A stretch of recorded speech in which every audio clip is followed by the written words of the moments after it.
تو یہ طریقہ بہت آسان ہے، ذہن میں رکھیں اور اس کے مطابق پھر اپنی نماز کو ادا فرمائیں۔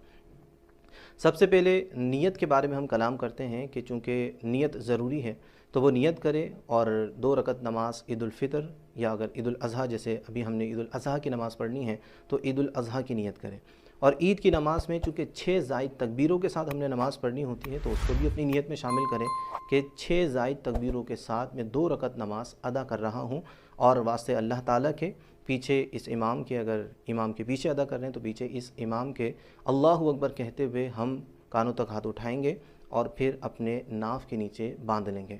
تو امام صاحب پہلی تکبیر کہیں گے تو پہلی تکبیر میں ہمیں ہاتھ کانوں تک اٹھانا ہے اور ہاتھ کو باندھ لینا ہے، اس کے بعد ثنا پڑھی جائے گی۔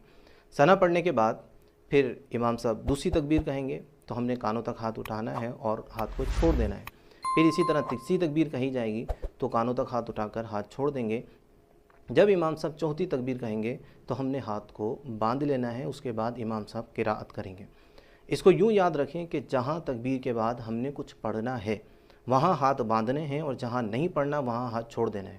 جیسے جب ہم نے پہلی تکبیر کہی تو اس کے بعد چونکہ ہم نے ثنا پڑھنی ہوتی ہے تو ہاتھ کو باندھ لیں گے۔ دوسری تکبیر کے بعد کچھ نہیں پڑھنا، تیسری تکبیر کے بعد کچھ نہیں پڑھنا تو کانوں تک ہاتھ لے جا کر چھوڑ دیں گے۔ چوتھی تکبیر کے بعد چونکہ قرات ہونی ہے تو اس لیے ہاتھ کو ناف کے نیچے باندھ لیں گے۔ ہاتھ باندھنے کے بعد قرات ہوگی اور پھر نماز مکمل کی جائے گی، پہلی رکعت مکمل ہوگی۔ جب دوسری رکعت شروع ہوگی تو پہلی رکعت میں اولاً ہم نے تکبیریں کہی تھیں، اس کے بعد قرات ہوئی تھی، لیکن دوسری رکعت میں پہلے قرات ہوگی اور اس کے بعد تکبیریں کہی جائیں گی۔ امام صاحب قرات سے فارغ ہوں گے، اس کے بعد 4 تکبیریں کہیں گے۔ پہلی تکبیر جب کہی جائے گی تو کانوں تک ہاتھ اٹھائیں گے اور ہاتھ چھوڑ دیں گے۔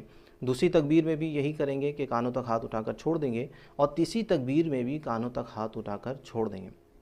جب چوتھی تکبیر کہی جائے گی تو یہ چوتھی تکبیر رکوع کی ہوتی ہے، تو بغیر ہاتھ اٹھائے رکوع میں چلے جائیں گے اور اس طرح مکمل نماز ادا کریں گے۔